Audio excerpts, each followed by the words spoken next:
Hello, Guardians. Welcome back to Tower Casuals, the Destiny podcast. I am one of your hosts, Corey Deering, and alongside me, as always, is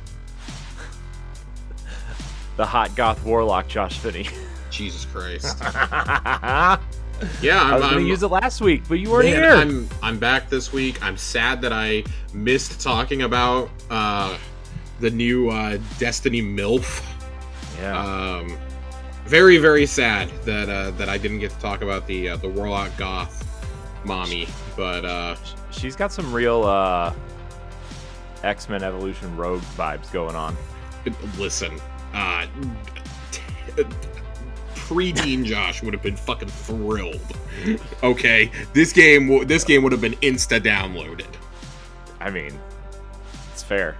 I mean, I'm gonna be playing anyways, but I'm gonna need this character to come into the game, like just fully. I don't know anything about her. I just need her to come into the game, like the main game. I'm sure most of these characters, if they're not part of the lore already, will make it into the game somehow, right? I mean, we know. Look, we know Destiny Rising is an alternate timeline. Yeah, I'm wondering how committed they stay to that. I think it's alternate until it takes off. It's alternate. If it's really successful, they're gonna be like, "Oh, we figured out a way to like weave it in."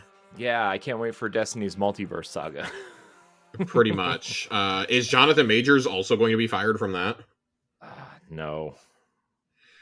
Man, that's what's going to happen though. Is like somehow if this game takes off and becomes super popular, they're probably going to use someone like Elsie to timeline hop or something, and like I don't know. That was my first thought of like if this takes off, they're gonna find a way.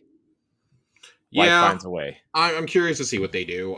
I really don't have a whole lot of thoughts on the mobile game. I watched the announcement trailer and I watched a little bit of the dev diary. I didn't even finish it. It came out at a really bad time for me. Last week, I kind of went through the ringer in terms of health, but I'm back. I'm not better than ever, but I am alive. I'm good.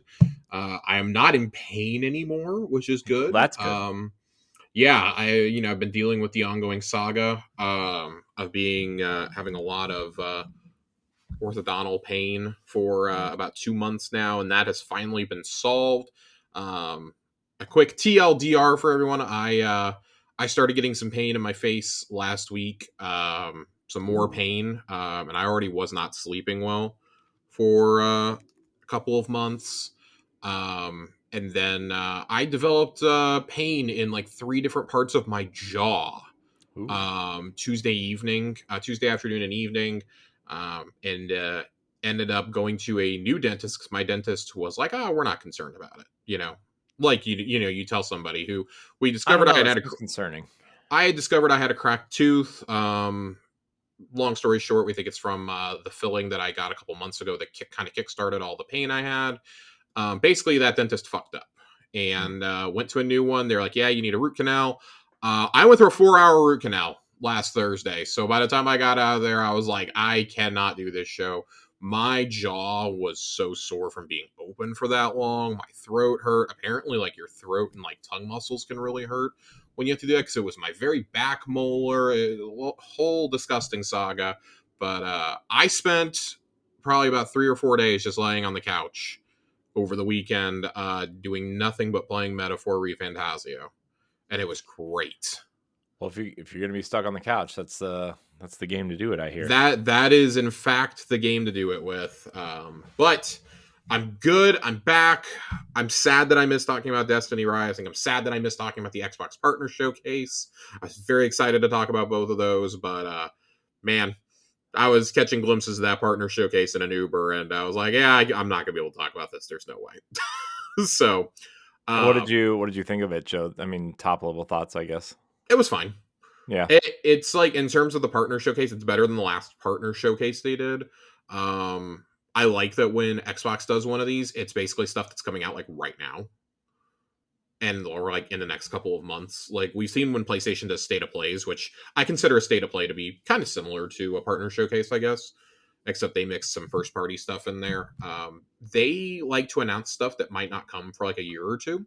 Mm-hmm. And that really bothers me. I mean, I think back to the Death Stranding 2 reveal that they did earlier this year in January, and that game like is probably fall 2025.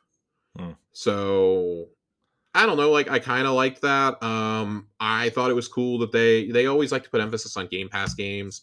The new multiplayer game from Remedy that is set in the Control verse, the Remedy verse, I guess we can call it. Pretty cool that that's coming to both Game Pass and PS Plus right away. They clearly know, hey, that's how we're gonna have to market this. So I enjoyed that. Animal Well is coming to Xbox, one of the best indies of the year. If you have not played it yet, absolutely play that. Still on PS Plus. And outside of that, I mean, I didn't really have like anything that was like, oh my god, like it like moved my soul that I had to play it immediately. But yeah, that's the thing about these. I actually kind of like the TGS show a little bit better just because that appealed more to me. But overall, like decent show. The next time that we hear from Xbox, other than at the Game Awards, will be when they do their developer direct in Q1. So interested to see how that goes because they've got a pretty busy couple of next 6 or 7 weeks coming up. You got Black Ops is dropping as this is posting in North America. Flight Sim drops next month. I know that's not like big to the console crowd. That's going to be really big on PC. Stalker 2 drops next month, right around the same time, just in time for Thanksgiving. And then, of course, Indiana Jones and the Great Circle. I know. On December 7th. Josh, I did something. I applied for Tower Casuals and Xbox Casuals to be one of them Bethesda people to get codes for Indiana Jones. Man, I'm so excited to play Indiana Maybe not, Jones. But I did it. I tried. Did my best. I've also been hanging out a little bit in Diablo 4 again. Finally firing up Vessel of Hatred. Been meaning to get to that, and unfortunately it came out at a very bad time. It came out the same day as Metaphor. So my priority went to Metaphor, and now, just as I'm getting into Diablo, Black Ops is coming out. Black Ops comes out today. Dragon Age is a few days away. So next Xbox Casuals next week, it might just have to be what has Josh been playing for the last month because my eyes might be glazed over from how much I'm trying to get through. I mean, that's fair. I think what Black Ops comes out tomorrow? As of this recording, tomorrow? Or is it next? It's tomorrow. Yeah. Black Ops unlocks we're recording this Thursday night, roughly 8 p.m. Central. It unlocks in 2 hours. Yeah. So in North America. So I'm gonna play it, Josh. I'll finally be playing a new game on Xbox Casuals. Oh, Josh, I'm a terrible gamer. You want to hear how terrible of a gamer I am, Josh? My PlayStation died. Again. For the third time. For the third time, yes. I think you just have uncannily bad luck with technology. It's just PlayStation. Well, 2 of my PlayStation 3s broke. Mark Cerny does not like you. My PlayStation 4, is it because I don't play it enough? Is that the problem? Genuinely, it could be. I had problems with my PS4 when I let it sit dormant for a long time. I think dust got gathered into the intake. So yeah, I just it wouldn't turn on, and then I got it to turn on yesterday, and then it just kind of like fizzled out. And I thought it was like, okay, well maybe the plug is bad, or maybe the outlet I have it plugged into is bad. So I like swapped out all these cords and swapped outlets and plugged it in somewhere else, plugged it in on a different TV. It just like, nah, I don't want to work today. So yeah, for me, it up and shipping it out. I don't have that problem with my console. I have that problem with my controllers. I have had 3 different PlayStation 5 controllers get stick drift. And that's just wild. Like I've heard people complain about like Xbox controllers getting it, and I've never experienced it with an Xbox controller. I have experienced it with my Joy-Cons on my Switch though. I have 2 different Joy-Cons that have gotten stick drift. One of them was my day 1 set, but that took like 5 years for that to happen, so I was okay with that. The other, it was really frustrating because it was a pair I had just bought, and it developed stick drift within a year. Same my very first PS5 controller got stick drift within 2-3 months of me buying the console. And I basically was like, well, we were kind of like tight on money, and I was like, I guess I'm not playing my PS5 for a while. Thankfully, nothing's coming out, and a friend was very gracious and sent me one of the Midnight Black controllers when they released. So, um, yeah, I'm definitely shifting more towards the PC mindset these days. Yeah. I would be pretty surprised if we got to this point next year and I wasn't almost entirely on PC. That's the nice part about us like being in the Xbox ecosystem. Not to turn this into this, it's obviously Destiny show, but that's the nice part about us being so hard in the Xbox ecosystem is they're starting to work with ROG a little bit, with the ROG Ally a bit more, and they do play anywhere, so you buy you buy some of your games. I know, like, for example, it's only certain third party games, but I believe that all Sega and Atlas games are like that. So, for example, I bought Metaphor on my Xbox console. I'd be able to take that on the go on my ROG or play it on a Windows PC. So, I do like that aspect of it. I just don't like that you have to use the Windows Store for it. Yeah. But I definitely feel like I'm going to be shifting more that way. But I've got stats for us to talk next week on Xbox Casuals about the divide in ownership on the respective consoles. And yeah, this is Tower Casuals, the Destiny podcast. Yeah, Destiny. We have Destiny to talk about. We actually do have stuff to talk about this week. And a lot of it's Bungie's own making. It's not actually like news, but there is some minor controversy going on, and I really wanted to dive into some of the weapons of the season. Controversy? Today. No way. Oh my god. I guess we'll just start right off the rip with it, rather than going to the TWAB, since the TWAB is kind of short. It's pretty much just Festival of the Lost stuff and some new perk combos on guns. But the big thing going on this week is Perkgate, as it's being called, where people are experiencing abysmal drop rates in the New Vespers host dungeon, especially. I myself have seen a bit of this going. I was trying very, very, very hard to get the new breech-loaded grenade launcher and just could not get it to drop. For the life of me, could not get that thing to drop. Finally, I unlocked the focusing, was able to do that, but I have farmed first encounter not nearly as many times as other people. I probably have 40 to 50-ish clears of first encounter, and I think I've had 2 breech-loaded grenade launchers drop. The only other ones I got were just from running my alternate characters to the programmable chest. Mm-hmm.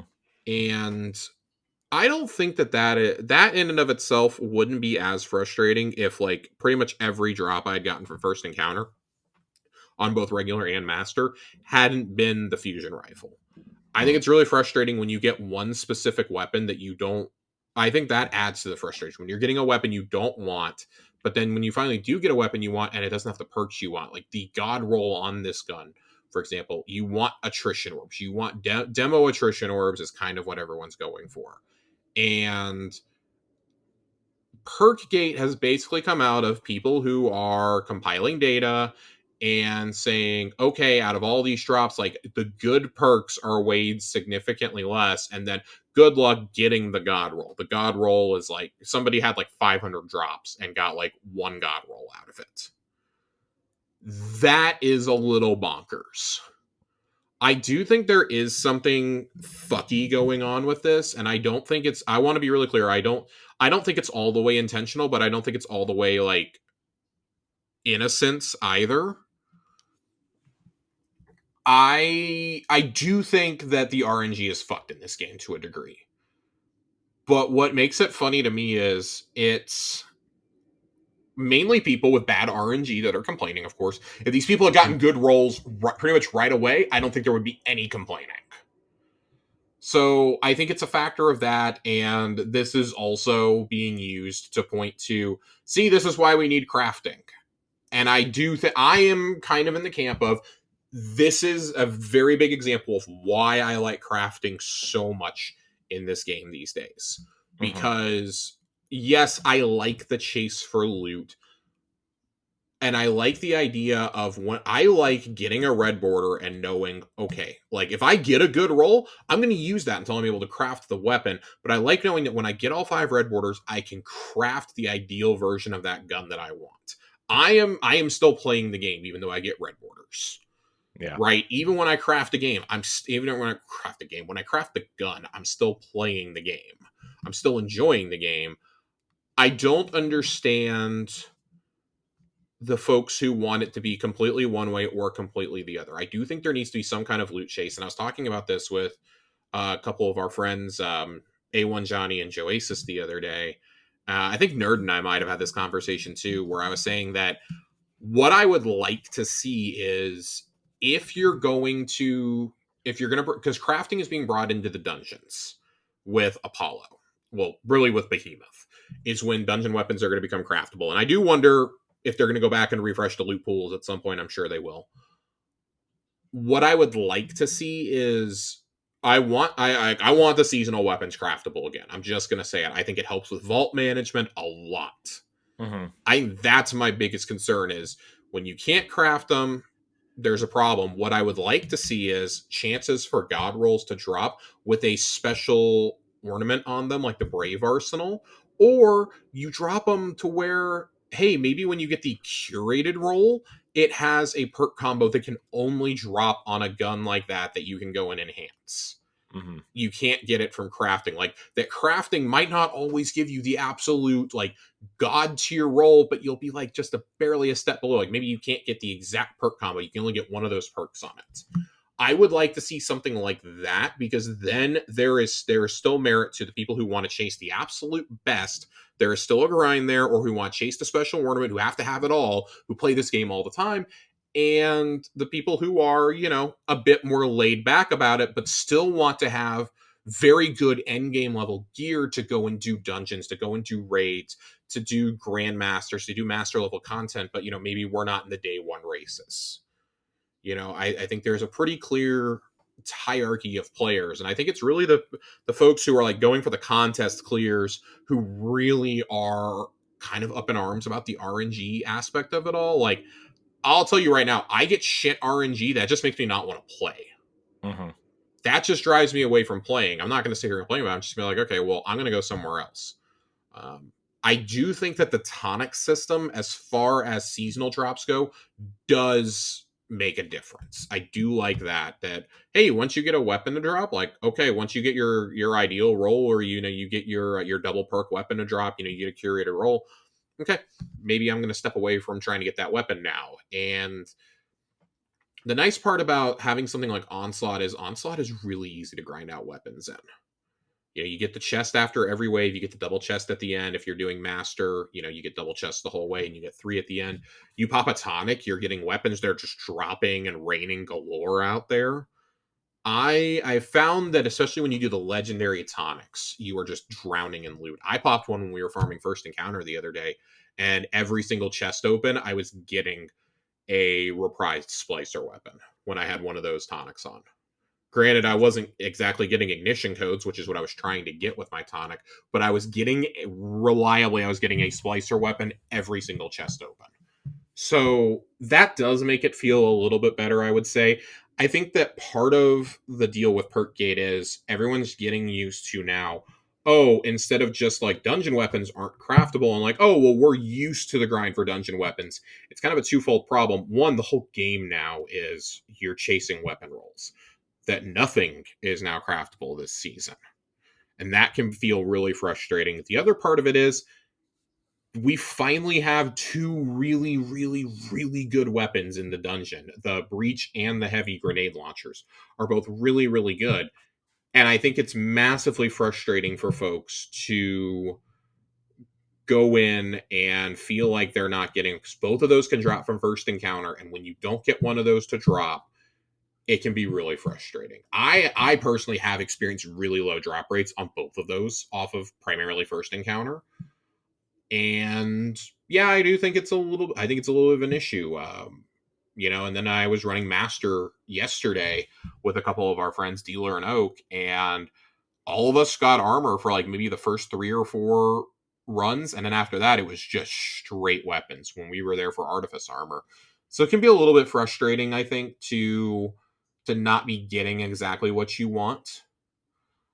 And I think like between armor and weapons, like that's the RNG of it all. But it feels especially bad right now because there are two specific weapons we're chasing. And when I think back, I don't really remember off the top of my head, outside of Indebted Kindness. I want to say that. Outside of Indebted Kindness, I don't know if there was really another weapon that we were like that with on Warlords. Ghost of the Deep, I think Cold Comfort was about the only one that we all felt that way. And if you had a chill clip bump in the night, you had the better version of that, in my opinion. Except you could get chill clip bipod on this, which was really nice. I think back to Spire, there really wasn't a weapon I went crazy for in Spire. There were some novelty weapons, but nothing really big. I probably have to go all the way back to Duality to remember the last time I personally had to grind out a weapon in a dungeon setting, and that was the infamous Storm Chaser incident of 2022, where I did 60 runs of Second Encounter in a 48-hour period. Poor nerd Joasis and Andre all had to be a part of that as rotating team members for me to run it. Only for me to get 2 Storm Chaser drops out of like 60 clears. It doesn't feel great. It doesn't feel great when that happens. We all know the struggle that I had with the Ron Trace rifle as well. That has been well documented to anybody who has ever played with me. It took Pantheon for me to even get that in my loot pool, let alone get it crafted. So I do think there is something fucky going on with RNG. I think it's been going on for a while, though. And I think crafting in a raid setting really masked it. And I think poor loot pools in dungeons probably masked it as well. We were having a discussion about exotic drops as well. I know that's been a sore spot for a few members of our community for a while. Nerd was talking about, think about all the times that people have talked about doing like 60, 70 runs of something and haven't gotten the exotic. Even when you have the Triumph boosts. And I mean, they started doing that because the drop rates were so abysmal at times. I remember it took him like 60, 70 tries to get Vex Mythoclast. Saint was talking about, it took him 60 something clears to get Hierarchy of Needs. It took me at least 30, 40 clears to get Hierarchy of Needs. And it doesn't feel good when you're having to do that repeatedly. I do like that once something is in a rotator, you can just grind out that final boss repeatedly to try and get it. But when I think about something like the final boss when I think about Corrupted Puppeteer in this new dungeon, that is not a quick farm. That boss is not quick. The average fire team is probably taking, I would say, 2, probably 3 phases to clear on normal. There are ways you can optimize it. We're going to get better strategies as time goes on, but I think the very nature of that fight makes it hard to 2-phase it. You can easily, it makes it hard to 2-phase if you're not totally optimized, I guess I should say. But for a competent team, a 2-phase is nothing. I'm very glad mine dropped because I have no intention of doing that boss anymore. I think the setup is too long to get the DPS. But as we start getting these more creative boss encounters, and with better, more raid-like mechanics, that does make it harder to grind things out. And I think that things need to be weighted differently. I think back to all the stories of people struggling to get 1K to drop. Vex Mythoclast, we just talked about that one. That's another one. Like, that's the one I've heard the most from people that they have had just trouble dropping. Is something like Mythoclast. So conspiracy Josh is here. I think there's been a problem with the drop rates for a while, and we're just now noticing it because the loot is actually worth grinding for this time. Yeah. Something happened at some point along the way to affect the RNG, and it's been masked by red borders, by deep sight harmonizers, and things like that.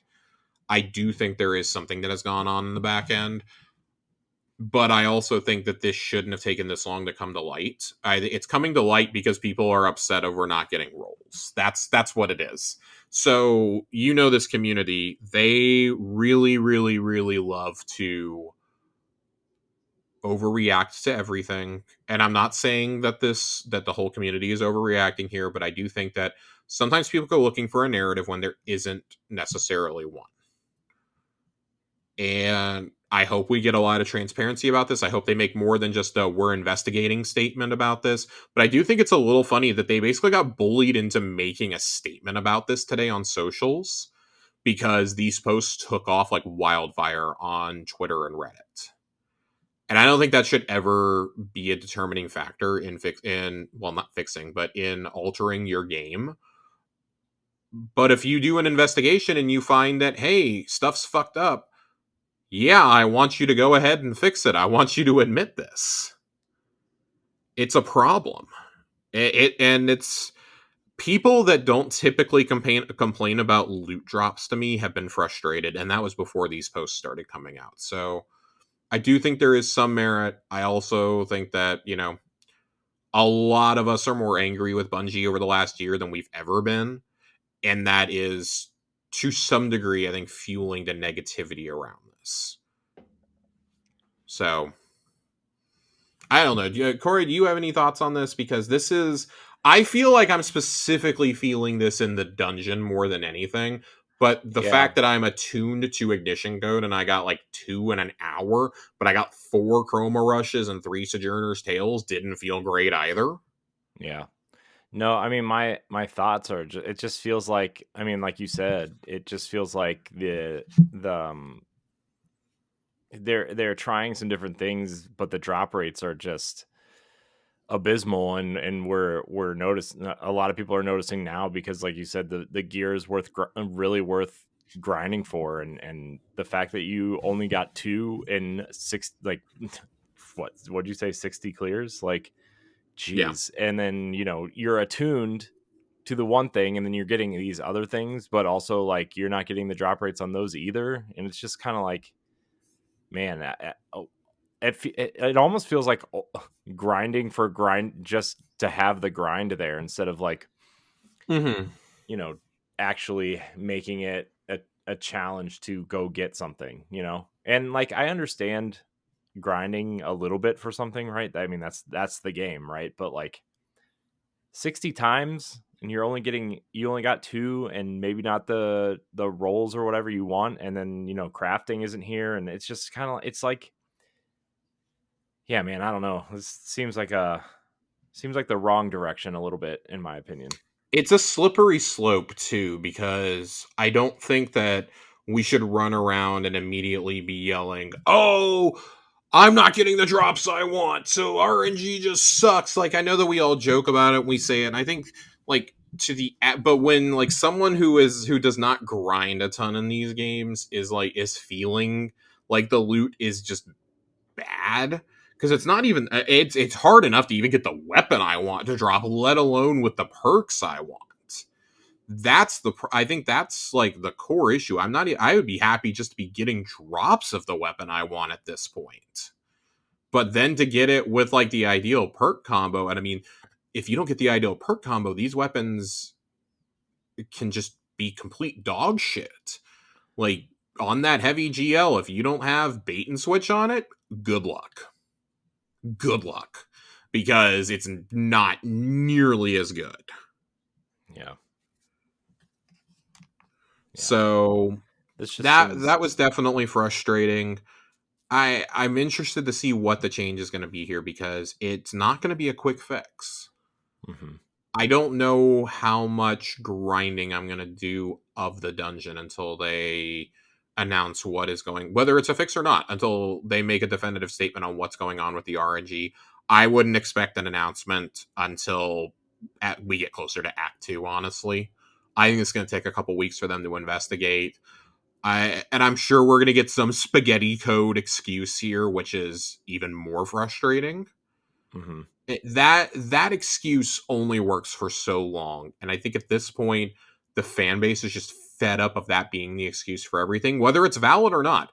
They're just fed up. They want a definitive answer at this point as to what's going on, and it should not be that hard to get one. Yeah. No, I 100% agree. It's just, we've been talking about spaghetti code longer than we've been doing this show, Josh, and it's just kind of Yeah. yeah. It is what it is. Right. Yeah, and I understand that, right? And like they've made a lot of progress fixing some of that, right? And Yep. I mean that's why It takes content blocking time. exists and why certain things aren't ported over and all that kind of stuff, right? But like Mm-hmm.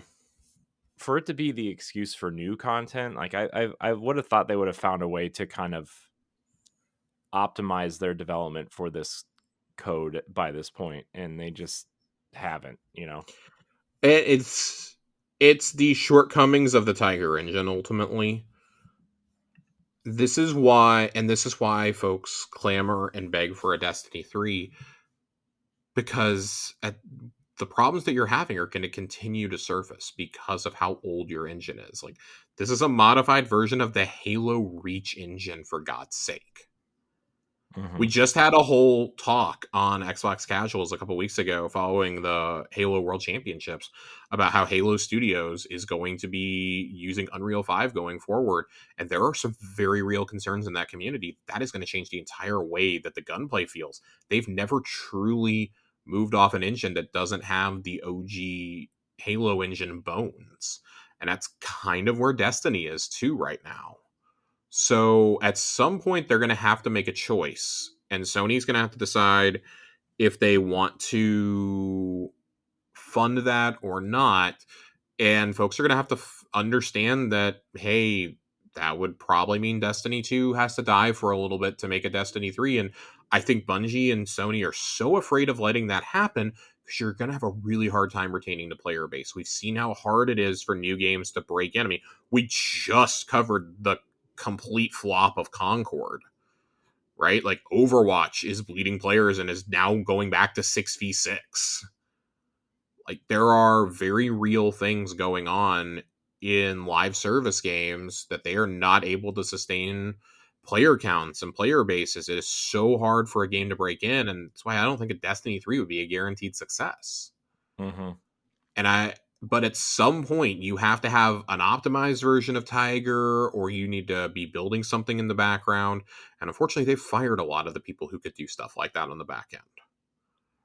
Yeah. They're pinning a lot of their hopes on Marathon, which I don't remember if Marathon's being made in Tiger or in UE5, but I want to say it's Unreal. I want to say I saw the Unreal splash screen at the beginning of that trailer, or I feel like they've talked about it at some point. I feel like both happened, but I don't want to say it definitively in case I'm wrong. I'm gonna look it up real quick just Go to ahead and look that up. But if you're already making the shift there, then maybe that could be used as a test bed to see like if you can recreate that Halo magic or that Destiny magic in there, because that's one of the big things Destiny is going for. It is the gunplay just feels so unique.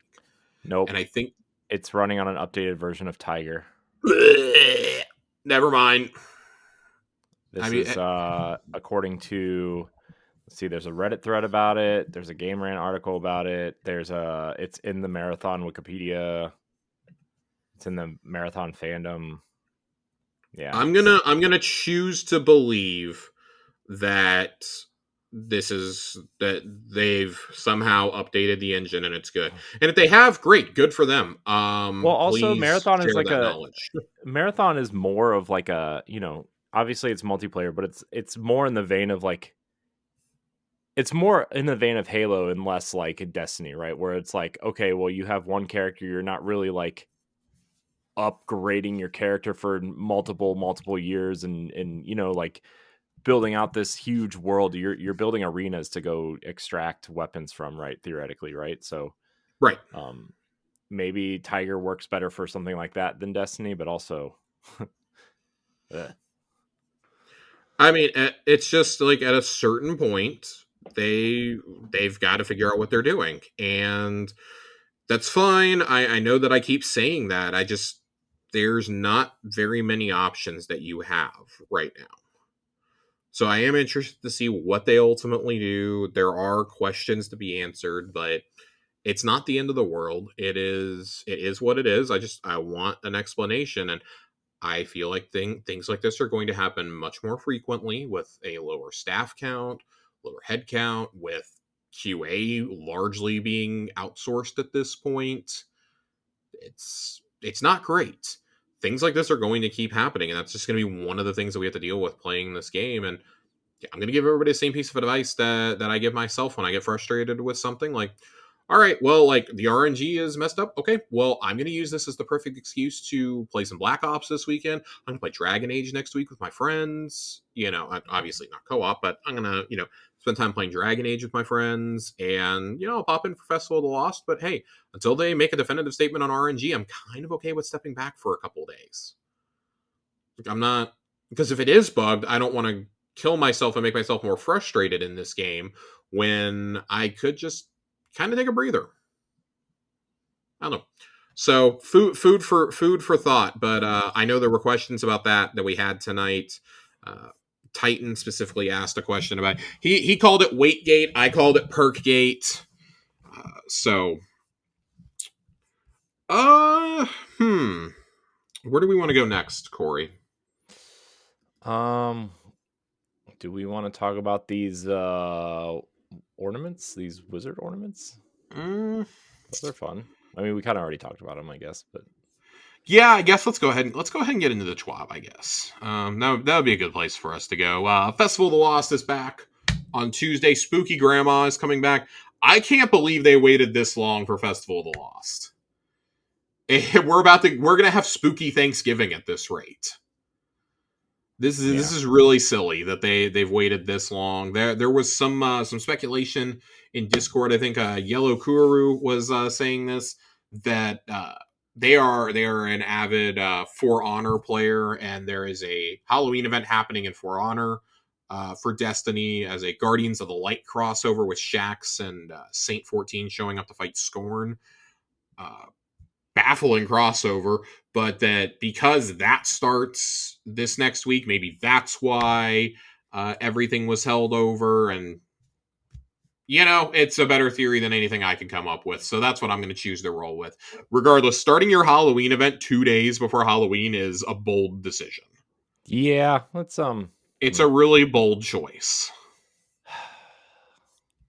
It's something.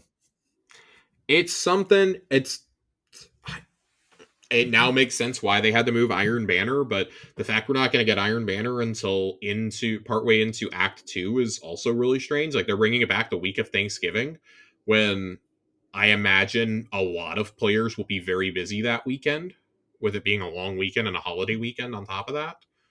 So, okay, that's a decision that's being made. But Spooky Grandma's back. Haunted sectors are back, much to my chagrin. I'm not thrilled about this.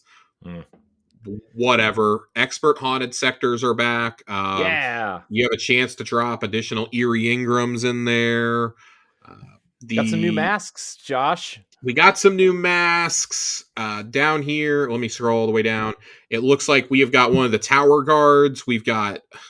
Is that well, that's Cade. That's the Last City shell. Looks like one of the Halloween thralls, one of the robots. I don't know what that one on the far left is supposed to be. Yeah, I have no idea. Somebody tell me if you figure it out.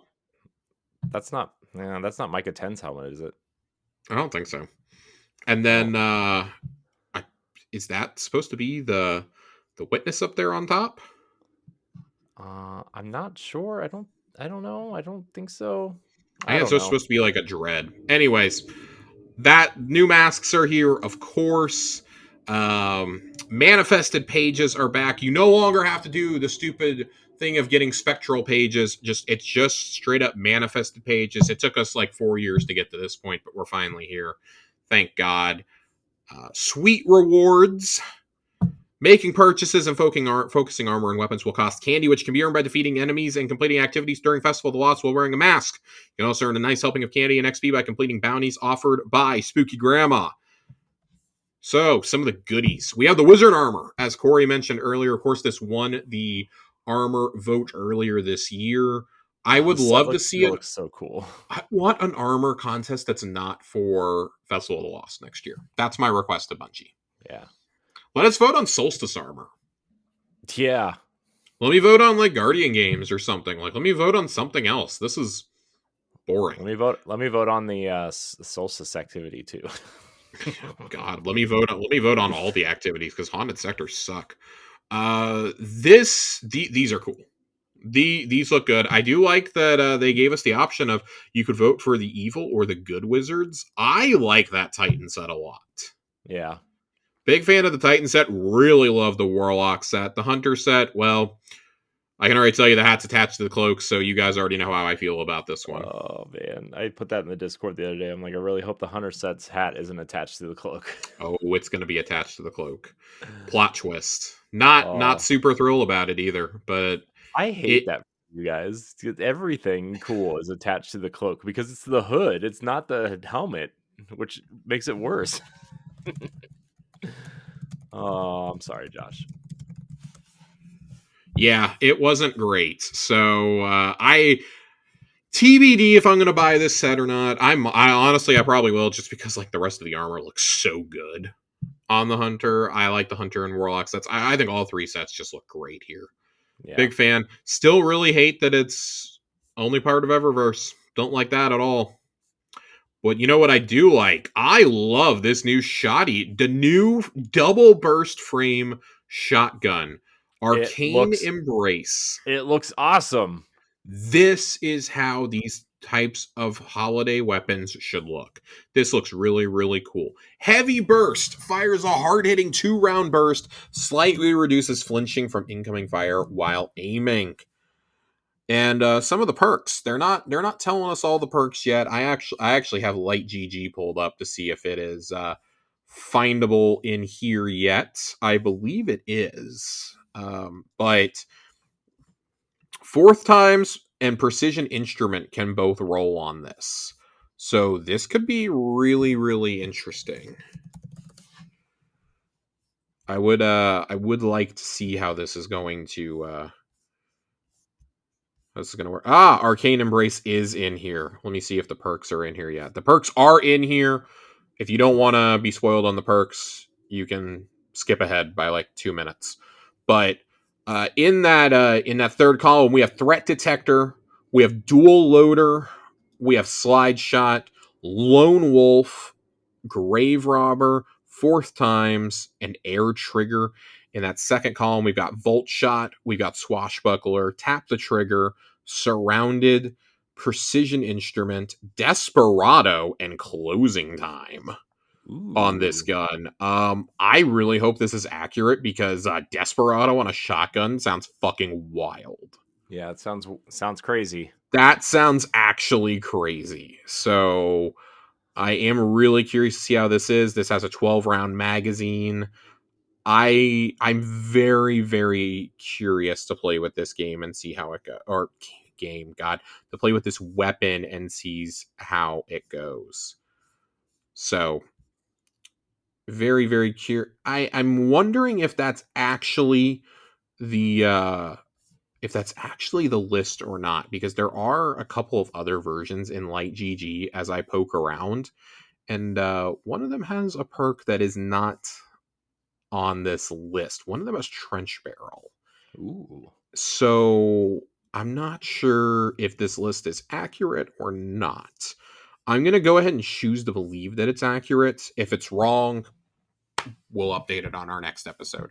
But for right now, that does appear to be the weapon rolls or the damage rolls you can get on this. I do think it sounds really, really cool. I'm very curious to see how this gun plays. So excited to see it. Definitely want to play with this. And yeah, definitely going to be something worth grinding out for, I think, in this spooky season. But that's not all. There's a lot of other things. Refreshed weapon perks on existing weapons. Macabre, the Arc Sniper Rifle, is going to get Lone Wolf and Closing Time on it. Jurassic Green, which is the classic rapid fire solar pulse, is going to get Loose Change on it. By the way, these are fun perk combos. Doesn't necessarily mean these perks didn't exist before. Loose Change Incandescent. I believe Incandescent was already on this. I think I have one of these in my vault. Braytech Werewolf sounds like it might be the spiciest one. Rewind rounds and Onslaught. Only thing is, this is unfortunately a 450. Don't really love that. I think this is a 450. Werewolf, is it a 450? A testament to how little I have used this gun in the last couple of years is that I can't remember. I'm actually And pulling if it up, Josh and can't remember, I'm pulling it up in dim to see if I'm hallucinating. Yeah, it's a 450. So, yeah, could be fun, but 450s are obviously dwarfed by 600s and obviously 720s right now. And then, of course, the Cosmic, which is the rapid fire void grenade launcher. I don't think I used this at all once I got it. Can have Withering Gaze bait and switch on it, so I am a little curious on this one. Bait and switch has pretty much become a must-have for optimal DPS at this point, especially on something like a rocket launcher or a heavy grenade launcher. So I am curious to see how this one plays out as well. I like that you're refreshing the perks on these. These are weapons that I don't think should be craftable at all. I think that refreshing the perk pools on these periodically, throwing in a new perk or two every year and switching out some of the old ones is a great idea. It keeps them feeling fresh, gives you a reason to go grind those weapons. I do wonder if the loot is going to rain like it did in Solstice, because I was happy it rained like it did in Solstice, but I had absolutely zero incentive to play after like the first day of Solstice because I had right, all the weapons drop already. It was just a long armor slog at that point. right. Something else that I think there's going to be some people happy about this one: exotic class items. This year, the exotic class items will be able to purchase directly from Eva for 1 Eerie Ingram and 2,500 candy. You can purchase as many as you like, and if you have attunement unlocked, these items are extra sweet as you're guaranteed to get your selected exotic class item attunement perk. We've also got a treat for those looking to get their hands on their very first exotic class item. You must own the final shape to have access to the class items. You do not have to have completed Dual Destiny to purchase the Festival of the Lost exotic class item rewards. Unlocking the exotic class item via Festival of the Cost will also provide access to purchasing exotic class items at Xur and rewards from Overthrow Chest in the Pale Heart, though Dual Destiny will need to be completed before you can unlock attunement. I'm going to be really blunt about something here, and I don't think I think some people are going to be kind of frustrated with my stance on this. I don't think this is the worst thing in the world, but I also don't like this. I I think this would be fine if you could only do this for this event. I do not think that this should unlock it permanently at Xur. I do not think that this should unlock it in Overthrow Chests. Go Doodle Destiny. It's not that hard. It's also the best exotic mission they've ever done, like by far. Yeah. Um, it is a 2-person mission. You literally need one other person to do it. Open a YouTube guide if you're struggling and do it. Yes, it is a challenge. It is giving you one of the most powerful things in the entire game. It is giving you an armor item that literally changes the entire game up. You need to you should have to work for it. I'm sorry. You really should. I'm not a fan of handing it out like this. I think if you could buy like if there was a cap of like 3 per week or something, fine. Give people a taste of it. But or maybe make the cost double. Maybe you have to have like 4,000 candy and 3 engrams to get it if you haven't completed Dual Destiny. I think there needed to be something else. And I'm not a big fan of them being unlocked this way. I think that they should drop from things like Grandmaster Nightfalls and from Master Dungeons and Master Raids and whatnot. But it's not that much to ask you to go complete an exotic mission one time. Right. I do not think that is the worst thing in the world. Especially the fact that you can buy these from Xur too. I think that's the other thing that's just really rubbing me the wrong way. Like, you never have to go do the best mission in the game. Yeah. That's really, really frustrating. Like, this is a mission that's up there with Whisper, that's up there with 0 Hour.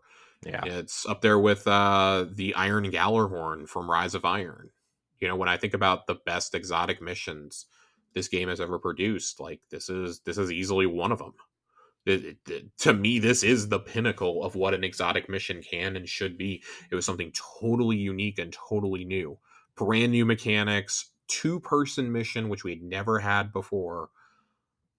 I liked it, and I liked it. I understand that some people don't, but hey, at this point, you've had like 4 months to go do it. Just do it. I don't know why we're catering this quickly after it came out. If this was like a year from now, like if this was next year's festival, then I'd be like, okay, it's been a year and a half, fine. I think to cave and do it this quickly after you've already made it available at Xur and you're making it available on Overthrow as well, it's just frustrating. Yeah. So if you haven't unlocked the exotic class item, good for you. Go grind, I guess. Because, I mean, getting 2,500 candy is still going to be a grind. Yeah. Make no mistake about it. But it's not going to be, if the drop rate is like it's been in the past, I don't think 2,500 candy is going to be hard to come by at all. No. So, and 1 Ingram is nothing. So, speaking of other things that some of us had to do ridiculous grinds for, the Super Black Shader is back. Ooh. Just in time to help you with all your seasonal fashion needs, Super Black Shader will be available as a reward for the Ghost Rider Event Challenge, which requires you to complete 15 event challenges. The rest of us basically had to do every single weapon quest that Shax gave us and some other things during the Into the Light, a little mini drop. So 15 challenges. Okay, whatever. If that wasn't enough, we have the Lost Memento returning as a reward. You can hold up to 3 at a time now, like other mementos. And with the Twilight Triumph, in addition to the Lost Memento, you can also get the new Spectral Carapace emblem as a reward. A little spooky emblem. Spooky. So, obviously, the next time we meet in 2 weeks on this show, we will talk all about Festival of the Lost. I actually really like that because that gives me like a week and a half to kind of dive into it and get some new roles on this shotgun and play around with some of these other ones. I'm very excited. I do think that these weapons are going to be fun to play with. I'm really, really pumped for that new double burst Shotty. I think that's going to be a lot of fun. Yeah, it looks awesome. It looks really awesome. I'm very happy. Very, very happy right now. Yeah, ready for it. Give it to me. Give it to me. You heard him, everybody. Give it to Corey. Give it to me. We got a couple other little things here. Hurricane relief update. Of course, the Through the Storm emblem is still available through next Thursday, through Halloween night. $25 will get you the Through the Storm emblem. One of the members of our community donated some money and sent me their emblem because they're like, I have a bunch of these and I don't need them. So I have one of these. I am planning to donate. I have just, obviously, as explained at the top of the show, I have gone through the ringer this week. So financially, I've been planning to support this. There also is a t-shirt. We thought they were going to do a t-shirt, a Through the Storm shirt that is available, and all proceeds will go to direct relief. So cool as shirt. Always, yeah, cool shirt. Don't know if I like it as much as some of the previous charity shirts that they've done, but hey, we can't all have bangers all the time. So definitely check those out. I know that we have several friends of the show who live down there in the Florida, Georgia, Alabama, Carolinas area, like that whole section of the country. I know that we have a lot of friends of the show. I have a lot of personal friends who live down in that area too, friends and family. So it hits pretty close to home for me as well. So if you guys have any money at all to spare, do that. I believe Ronnie is doing a fundraiser for it and has posted the link in the Discord in the past. I will find that and I will pin that to the podcast channel in the Discord for anyone who is interested. Other little updates. Grandmaster Nightfall start on October 29th. Pretty excited about this because a certain new weapon is there, which means it's happening. The Stasis Glaive will be available next week. I can't imagine what else it would possibly be. I'm very, very ready for this. I will be in Grandmaster Nightfalls next week. This is how they're going to pry me away from Dragon Age for a couple hours, is to go grind out GMs to get an adept version of this bad boy. I can't wait. Also, double Vanguard ranks, so this is the perfect opportunity to go and unlock the brand new Fair Judgment auto rifle that is the vendor reward this season. And of course, like we mentioned, Ubisoft partnership, For Honor, available October 24th and November 14th. We got no details on it right here. We got a picture, and they said check out their website for more details. I get the feeling that the Bungie social team was not thrilled about this one. Yeah, I don't. So I laughed really hard because they didn't even say the name of the game either. Yeah. We're excited to be partnering with Ubisoft again, this time in their team-based medieval fighting game. Yeah. I laughed very hard. I mean, I'm wondering if this was like, hey, we didn't finish the we didn't finish the deal in time while we were scheduling these posts out. So guess you'll find out when the logo's pasted on the art, the key art. Yeah, I don't know how I ultimately feel about this. I thought it was Assassin's Creed again at first. I was like, are they putting those skins in Assassin's Creed again? Remember when they put in Valhalla? Saint yeah, and it was Shaxx? The most unnecessary one that they've ever done. Oh, you better believe I bought the Saint one though. That's ridiculous. I'll never play Valhalla again for reasons that I have well documented over the years. I think that does it for our TWAB tonight. Yeah, that's gonna do it for our TWAB. We did have, so I wanna backtrack to a question we had a couple of weeks ago from Dealer that I did not get to on the review of the dungeon, and I did not get to last week for obvious reasons. He was asking about rolls on weapons. And I wanted an opportunity to talk about this because I finally have weapons worth talking about. I've been waiting for this for a while. I finally can talk about it. Let me find the 4 weapons in here that are from the dungeon, and I'll be ready to do it. There's 1.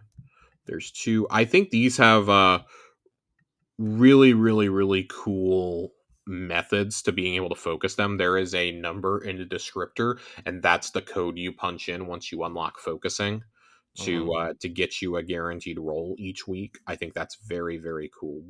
There's the other one. Okay. So we have 4 weapons. We have the Versus Chill Inhibitor, which is the power grenade launcher, Stasis.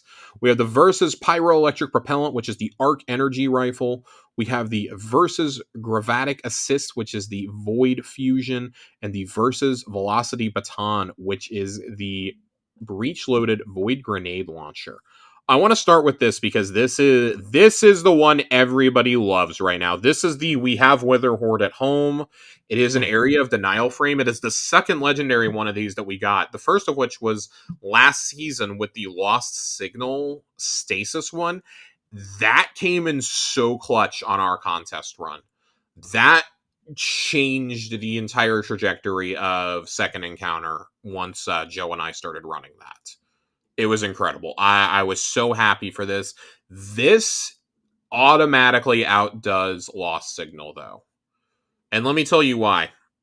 Attrition orbs. Attrition orbs is why. You are an orb-making machine. For those who don't remember, attrition orbs... dealing sustained damage creates an orb of power. You're shooting a void puddle at people. You're dealing sustained damage constantly with this thing. This is absolutely dirty. This is absolutely filthy. The roles that people seem to be going for, so in this first column, you can get Repulsor Brace, you can get Over Under, you can get Unrelenting, Reverberation, Demolitionist, and Slick Draw. And in that second column, I mean, it doesn't really matter because Attrition Orbs is what you want, but Destabilizing Rounds, Adagio, I think, is this Eris? Yeah, High Ground, God. Bait and Switch, Harmony, and Attrition Orbs. The God roll that people are going for is Demo Attrition Orbs, which makes a lot of sense. You are making orbs and grenades constantly if you run that combo. Another one that people are really liking is Repulsor Brace, Repulsor Destabilizing, and Repulsor Attrition Orbs. I think those are pretty clearly your 3 best. I personally really like the idea of reverb on this weapon. I do have one with reverb. It's reverb harmony though, so I don't know how much I like it. But if I got this with attrition orbs, I wouldn't complain. And this is why. Final blows with this weapon increase the size of its detonations for a short duration. This in a season where, you can make things volatile would make it go really, really hard. So I like the idea of this, or if you're running something like Gear Falcons, I like the idea of this. I just don't know how it's going to work in practice, but this thing is absolutely filthy. So to answer Dealer's question on this one, I am going for the God roll. I want demo attrition orbs, but I would not complain about repulsor destabilizing or repulsor attrition either. I think all three of those definitely have their place, but if you're able to get attrition, that's what you want in this. You want attrition orbs. And this has been at the core of the of perk gate. For the fusion, I don't really have anything I love in terms of this fusion. We have so many good fusions as it is. I do like that chain reaction is on this. I personally really like repulsor chain or under pressure closing time on this one. Of course, your perks you can get in third column are to the pain, under pressure, repulsor, demo, heating up, and unrelenting. And in that second column, you can get withering gaze, you can get closing time, chain reaction, kickstart, successful warm up, and fragile focus. Again, chain reaction, I think on this one goes really hard. Under pressure chain, under pressure closing time, I think those both go really, really good. So, especially when you're combining those two perks that work as your magazine gets lower, this is already it's a 6-round magazine, so every shot is going to basically be more accurate if you have those two perks together. I think that's part of the reason you want it.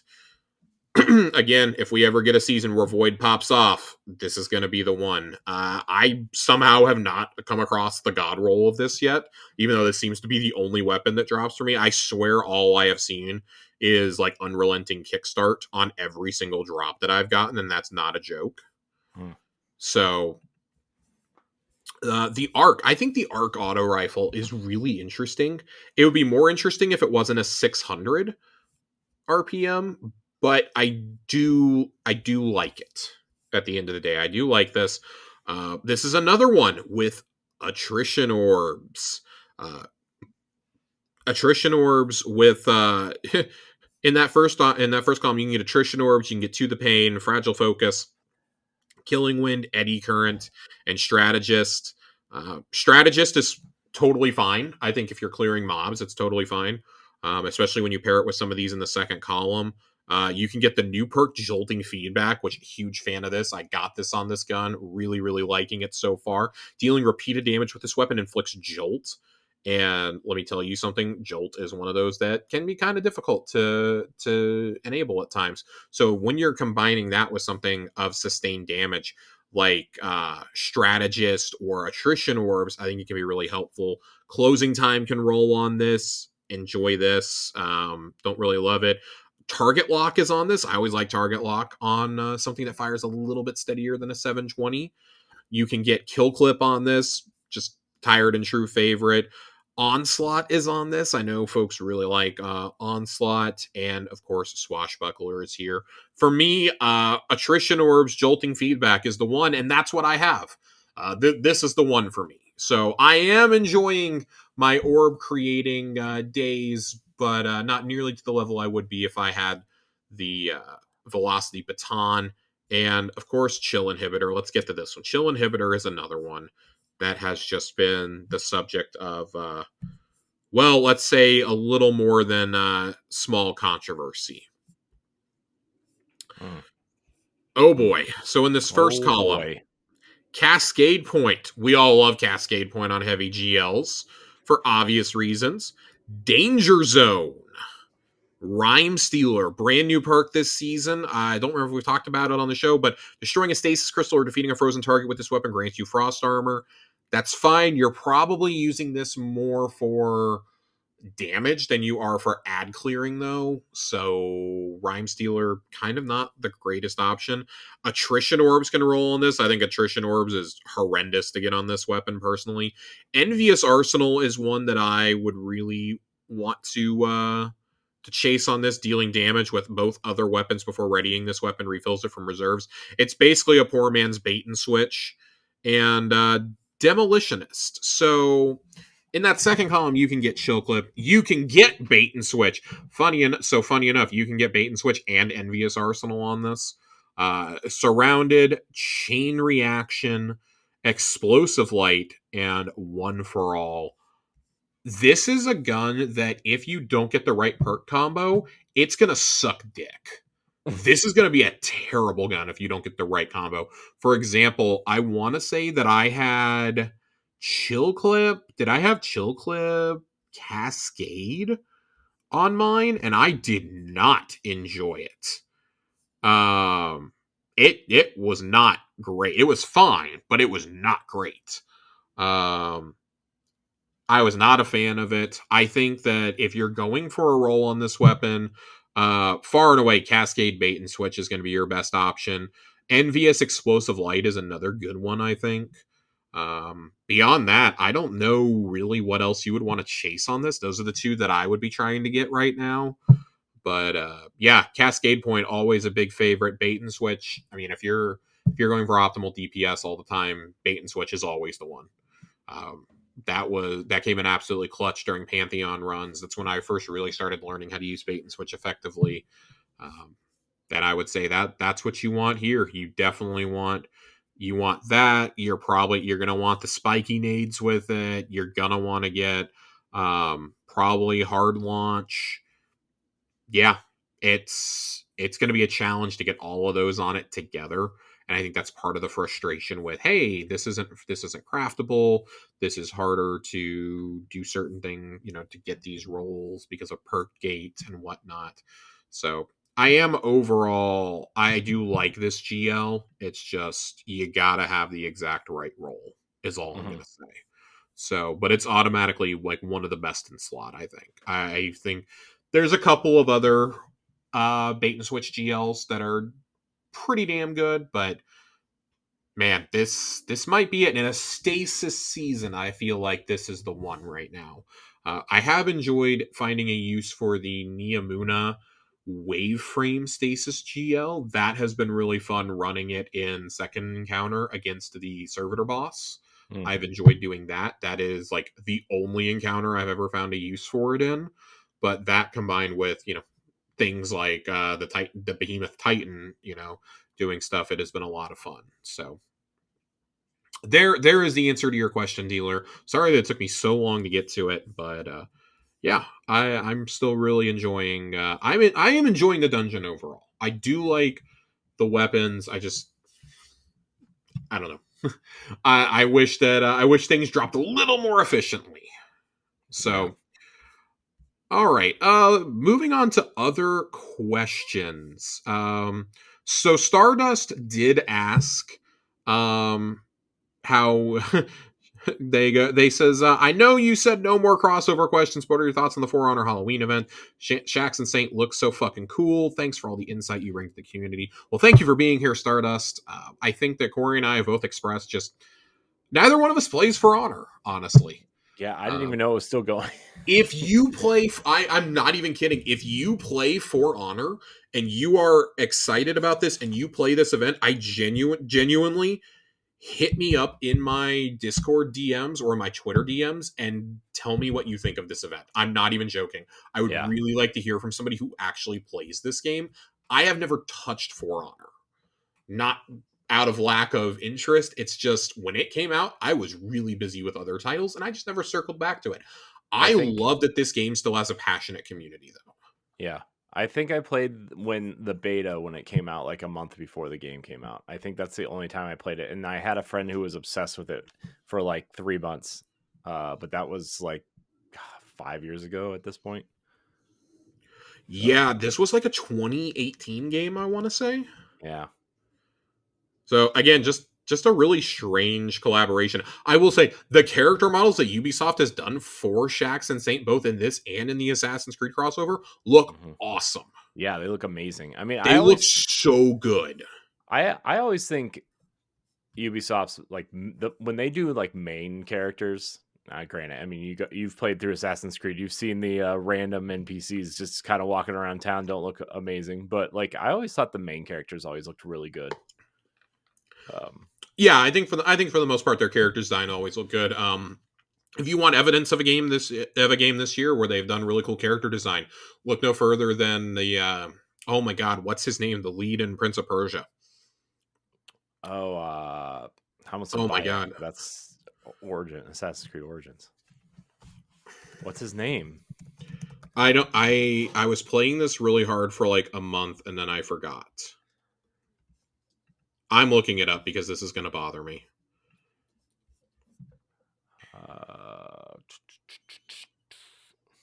Man, Sargon. Oh, I was going to say Jake Gyllenhaal. Sargon is a really, really cool design character, I think, in this game. And Nyx in Star Wars Outlaws. Two really, really cool designs this year for Ubisoft games. In a year that has been really rough on Ubisoft. Rough is a understatement. That's a word.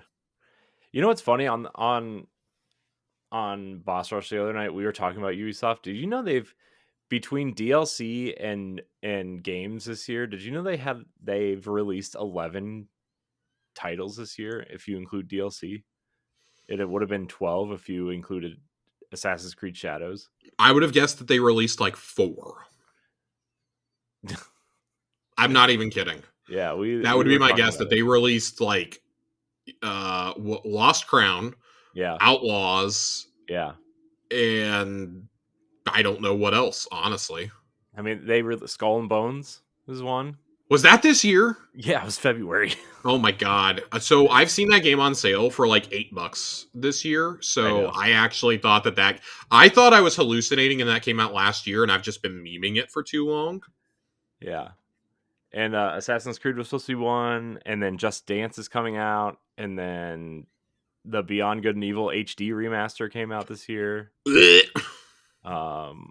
What else came out? Something else came out. It's bad. Avatar DLC, Star Wars. Well, Star Wars we said already. Star Wars DLC is coming next month, though. Yeah. So, which God, I hope that game gets fixed because I would like to finish it.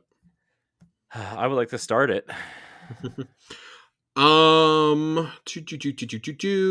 Joasis writes in. First time in a while that Joe's written in. God bless you. If you could create another prismatic grenade or melee for your class, what would it be? For me, it would be a healing turret that also shoots out threadlings. Ooh, threadlings. I had the day to think about this, and I came up with some interesting opinions. So my first one would be, this is just kind of a modification of how the renewal grasps work, but I would love to be able to throw a prismatic grenade out as a hunter, throw my Duskfield grenade out, and when it lands on an enemy, not only does it freeze enemies, but if allies are in there, it not only heals the allies, but it gives I would like for it to freeze the enemy and then immediately scorch them is what I'd like. I'd like it to be stasis and solar grenade. My other option, both of my options are Thunderdomes. I would love to be able to throw a strand grenade out that not only suspends enemies, but also electrocutes them. I think that would be fun also. As a hunter grenade. As for a melee, I would actually really love to see a special prismatic melee. I think that could be really cool, and that would be a way to keep the class feeling fresh without having to introduce new subclasses. I'd like the option to be able to throw on a prismatic melee or a prismatic grenade. Let me pick which one I want to do. I would like to be able to throw a ninja star that again, after they freeze, ignitions go off. I think that could be really, really spicy and really fun. Or allow me to I'm really feeling ice and fire today. Let me throw my ninja star at a teammate and heal them when it hits. Heal and give frost armor when it hits them. Healing stars. Yeah, let me throw out healing. Let me armor stars. Let me do it. I think either one of those would be really cool, and it would let the hunter be a little bit more of a utility class also. So, and it would proc stylish executioner. So I still like that too. Hmm. Corey, if you could give something to Titans, what would you give them? Oh God. Well, we already have the healing grenades, so I would like to see something a little bit more ranged, because all we have is kind of like the throwing hammers and I guess some of the stasis stuff. I would like to see some like throwing knives or something. I think that would be cool. Um,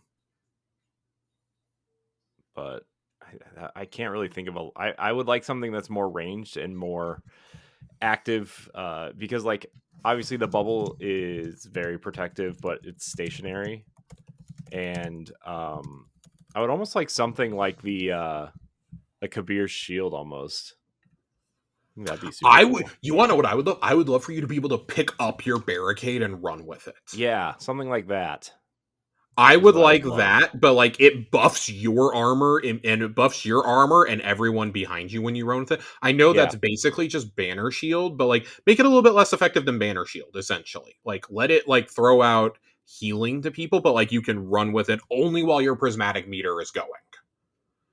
yeah. That could be really, really clutch. And I don't think it would break PvP that much. Well, okay, it would break PvP, but you're I not you getting would you prismatic would all the time. Yeah, you would really have to tune that barricade though. Like even if it like becomes smaller, and there are parts of you that are exposed, right? Like you would really have to, um, it can't be like a Overwatch Reinhardt shield, right? It can't be something that Yeah. big. Um, but I think you could do something really cool and unique with that. So Yeah. So big fan of that. Tiger Jesus 64 writes in and asks, how would you feel if Bungie never brought back the cut raids but made the boss fights playable?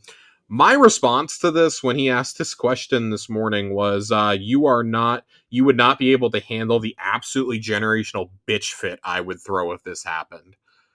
I will say right now, if we talk all the time about Wrath of the Machine coming back, and those dreams are dead. Those dreams are just dead now. Um, if they brought back the raids that were in D2 that were sunset, and they only brought back the boss fights for something like Pantheon 2.0, I would be furious. Just redo the whole raid at that point. Just update the raid. That's what you have to do.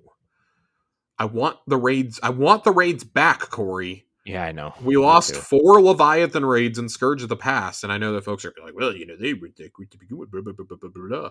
Like, if you just want to give me the Valkalor fight from Spire, fine. But I want the whole Leviathan raid back. I want the whole Crown of Sorrow back. I want the option to be able to do those things. Nothing says they have to be in the rotation or they have to drop pennies all the time or whatever. But I want them back. I don't just want the boss fights back. And it's just one of those things. Now, if you want to bring them back in Pantheon and let that tease them coming back in the following year, I would be all for something like that. I'm not a fan of only bringing back the boss fights. I would throw a Yeah. generational bitch fit over this. I don't think I would be alone either. No, I don't. I mean, I think a lot of people would like, even if you're not going to bring, like, I feel like we've talked about this before, but like, We even if you're have not going to bring the story content back, like, bring the raids back at the least, right? raid. The end game Because, content needs to be back.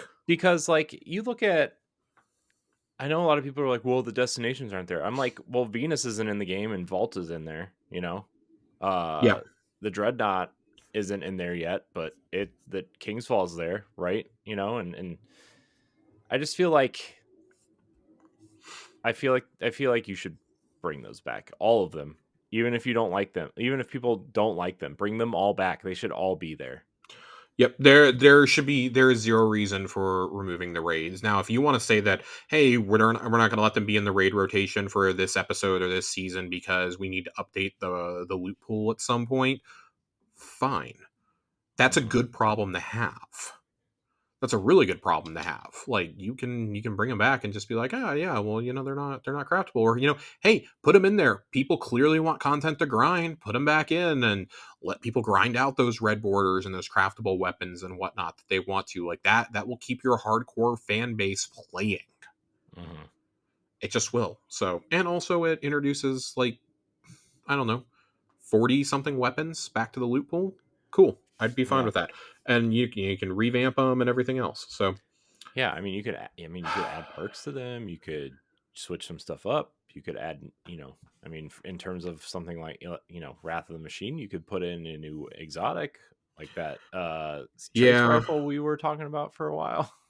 the only reason I'm staying away from saying Wrath of the Machine instead of just the D2 raids is that they have said that when they bring stuff over from D1, they have to remake it from the ground up, essentially. Yeah, I know. So I would rather have it at this point. I would rather get a new raid than spend the resources on bringing Wrath over. Although I really think they should have had Wrath in the pipeline before they laid off people, and I can't Yeah, believe that they didn't. but you know what my thought was though? I agree with you, but also like we clearly have this huge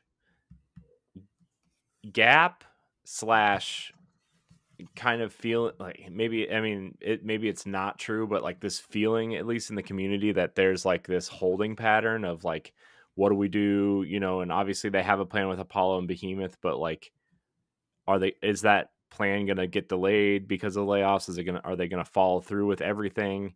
And so like my thought was like the raids are already designed, right? And that would take a lot of design elements out of it to the point where you would just kind of have to rebuild it. And I know that's extremely difficult. I'm not trying to say that, but like the design part is done. So that would cut down on some sort of time, right? I don't know. Maybe I'm just being that guy. I don't know. I feel like it would be an interesting way to put content in back in the game or in the game with while your design team goes and works on something else, and then your asset creation team and your other people can kind of build these raids. I don't know if that makes sense or not, but No, it does. I feel like at this point you've already brought over 3 of the 4 raids. Just bring Wrath over and we'll stop bothering you. yeah. Like I do recognize that that raids have gotten so significantly better over the course of D2 than they were, but I still maintain like as much as I may not have it in my top 5 anymore, like Crown is still a really well designed raid. That is still the third and fourth encounters are still some of the best Yeah. in Destiny, I think. I think they require a lot of teamwork and a lot of coordination, which most raids don't require that anymore until like Salvations. So Yeah. I would like to see that. I'd like to see that's part of my motivation for that coming back. But also, like, if you don't want to bring back the full raid layers for Spire of Stars and Eater of Worlds, let us make the decision to go do those when we're in the Castellum. Mm-hmm. When you're in there, instead of going to fight Callus, oh, there's other paths unlocked and you can pick the boss you want to go to. I think that would be a really cool option. And you could just like the best of all the raids combined for craftable weapons, and hey, after a while we're going to switch some of these out. I think there could be some really cool things to do, or like, hey, we're gonna have like an encounter that's like rotating encounter up from each of the ones from each of the raids. Like we're gonna rotate encounters each week, so you have different chances at different loot each week. I think that could be a really cool thing to keep Leviathan feeling fresh. Something like Crown of Sorrow would have to be its own thing, but the other 3 you could easily combine, or bring Eater and Spire back as dungeons. There's nothing that says you can't do that. Mm-hmm. So I would like to see something along those lines. And of course, we all know how I feel about Wrath. I really like Scourge of the Past also. I think Scourge of the Past is really unique because it takes place inside the city. It's a raid in the city. What's not to like about that? Yeah, and it's a really nice starter raid. And I know like Deepstone and even Ron at this point are good starter raids, but I think that's like a really great starter raid, in my opinion. Yeah. I loved that raid. It was so fun. It's a good raid. I think the map reading was a unique mechanic, and I've always been a fan of the Berserkers. I was really happy to see them back in the co-op, the co-op focus missions for Final Shape. Yeah, that's how things should be brought back, in my opinion. So yeah. that was cool too. Fox asks, how are we feeling so far into year 10 of the game? More optimistic or indifferent? I'm going to go ahead and assume that year 10 means from June 4th until today, October the 24th. Yeah. I'm going to omit the Final Shape from this. And here's why. We've already gushed about Final Shape. Everyone knows how we feel about the Final Shape. I'm choosing to focus on the content that came out post I'm going to say post Dual Destiny. Yeah. Which was 2 weeks in, I think. Yeah. I'm going to choose to say everything post Dual Destiny is what we're talking about here. Yeah. So when I think about this and the content that we have teased for the rest of this year, and kind of as we look ahead to the future for Frontiers, I'm optimistic about Frontiers content. I have very little optimism for the rest of this year, though. I think year 10 has been kind of a disaster. I don't think Echoes was very good narratively, or I think like narratively it was good. You had to really dig for it though. And so like yeah, I did not enjoy the exotic mission where you replayed it multiple times just to get different dialogue. That was pretty frustrating. That's another example of, hey, we were told it was going to be like the biggest exotic mission ever. It was. Yeah, it was a fucking hike without sparrows. That's what it was. Like there were so many instances where I thought, oh, we're going to peel off and do this, or we're going to go deeper and do this, and no, instead it was the same mission 3 times in a row.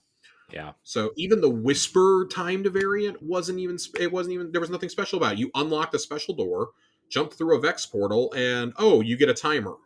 Oh boy. Yeah. And you get a special emblem at the end, which was fine. It's all an Easter egg. Like that's fine, whatever.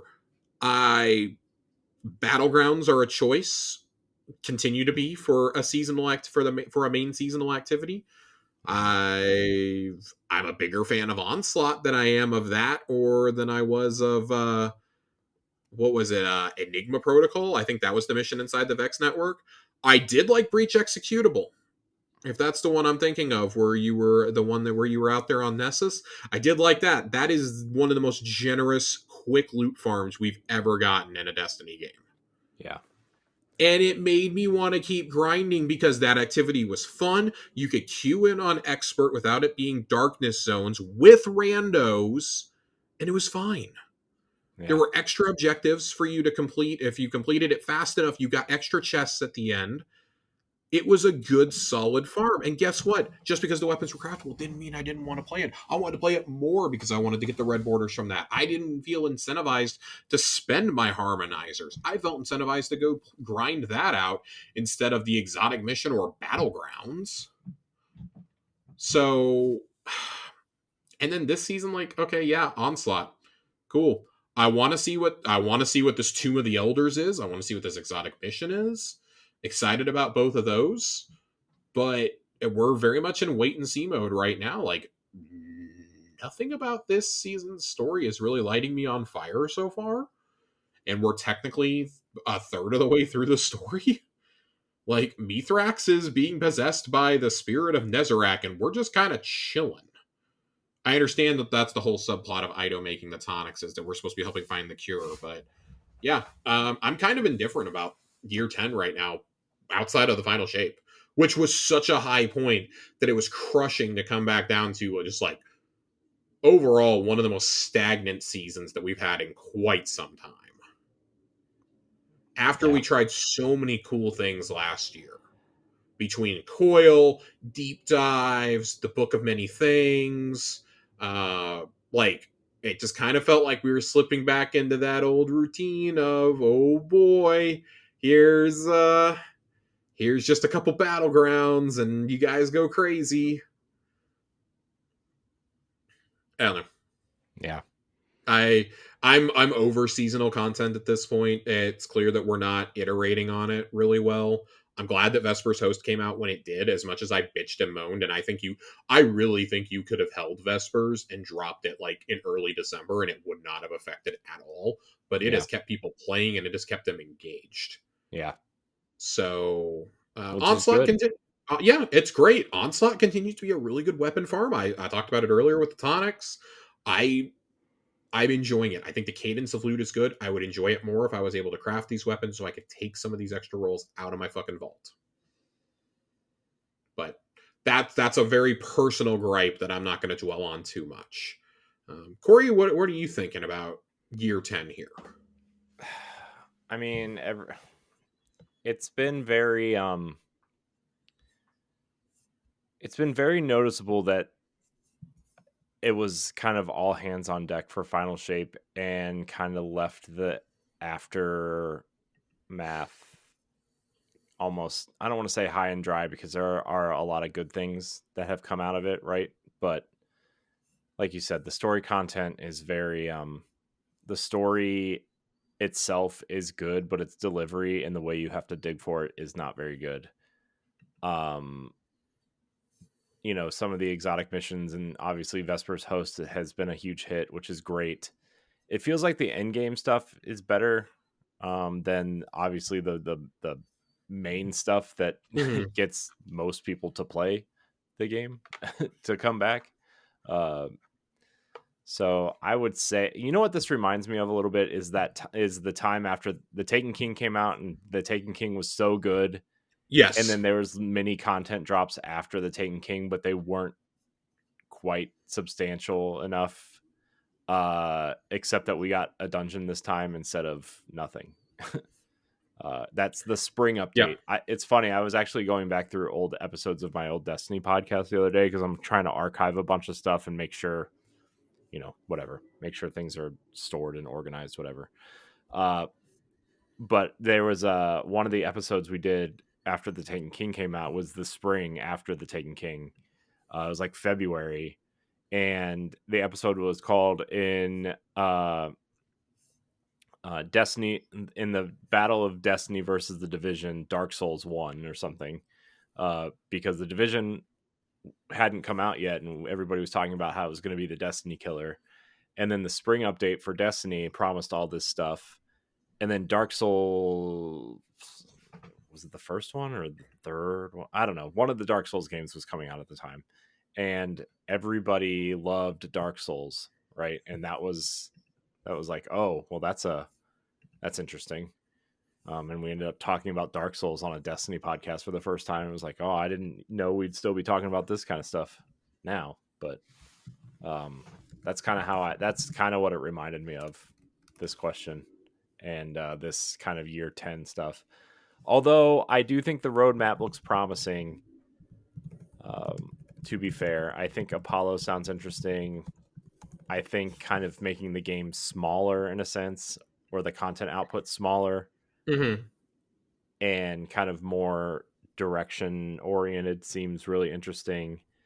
And I think the things that they want to do with the campaign stuff sounds really interesting, like the Metroidvania type stuff and the kind of choose your own way to complete this stuff seems interesting. So I'm optimistic. I don't know when it's going to hit the highest of highs again, if it ever will, right? But I'm optimistic for its future, I think. For sure. Yeah. So two different takes there. I'm optimistic about the future, just maybe not for this episode or for Heresy. We'll wait and see. But I am curious.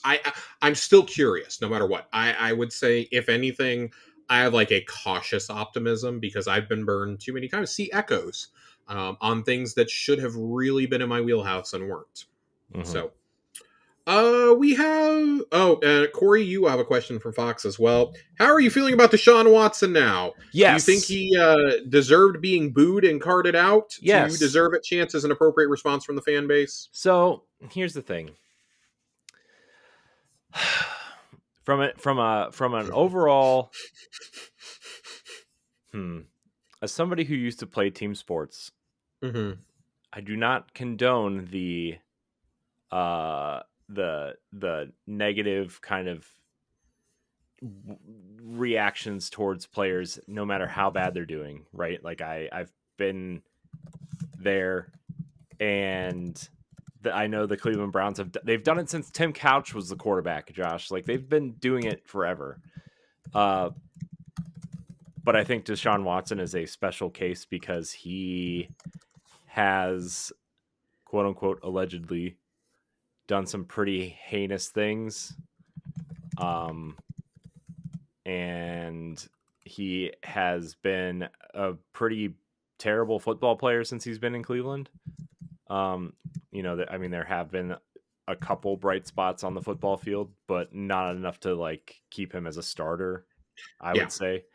At this point, it's pretty fair to say he's only the starter because of his contract. Yeah, and that's where I was going with it. Is like him starting is clearly a ownership decision, in my opinion. I don't think Kevin Stefanski production. It's Russell Wilson in Denver. Yeah, I don't think Kevin Stefanski likes him at all. No, I think his hands are tied. I think Andrew Berry's hands are tied because he made the trade, right? Fuck the Haslams, dude. Yeah, did you see? By the way, the city of Cleveland is suing the Haslams. Good. With the Art Modell law saying the Browns cannot leave Cleveland because they're moving to Brook Park, which is about 20 minutes south. Right. Is what they were planning. And the city's going to lose that lawsuit because the Haslams have like infinite money for some reason. They own Love's Truck Stops, which explains a lot. Yeah, and Flying J, something else like convenience stores. Flying J is a truck stop down in the south. Yeah. So it's been here's the thing. The funniest video I saw was when Deshaun Watson ran out of the tunnel and the entire stadium booed him, followed by a standing ovation for Nick Chubb, who was our running back, for coming back from 13 months after tearing all 3 ligaments in his knee. And he did pretty good. So, yeah. I'm glad Deshaun Watson's out for the year. Yep. I hope he's done. I hope he's done, right? I mean, I know that's a terrible thing to say about someone, but he's a terrible person. So I'm glad.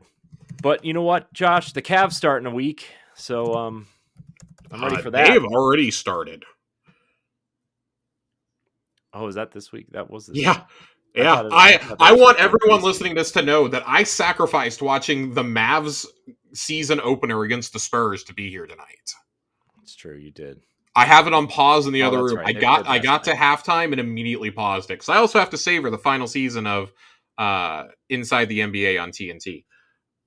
I want to say one thing on the Deshaun Watson thing really fast, and that is fuck Deshaun Watson and believe women.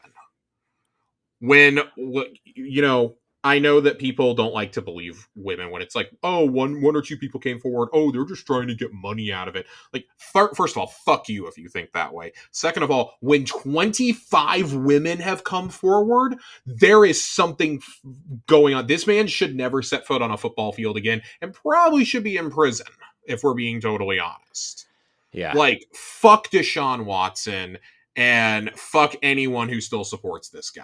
I cannot emphasize that enough. Yeah. So you should hear all the Cleveland radio stations around here, man. How just like it's interesting. The Browns are very dramatic, to say the least.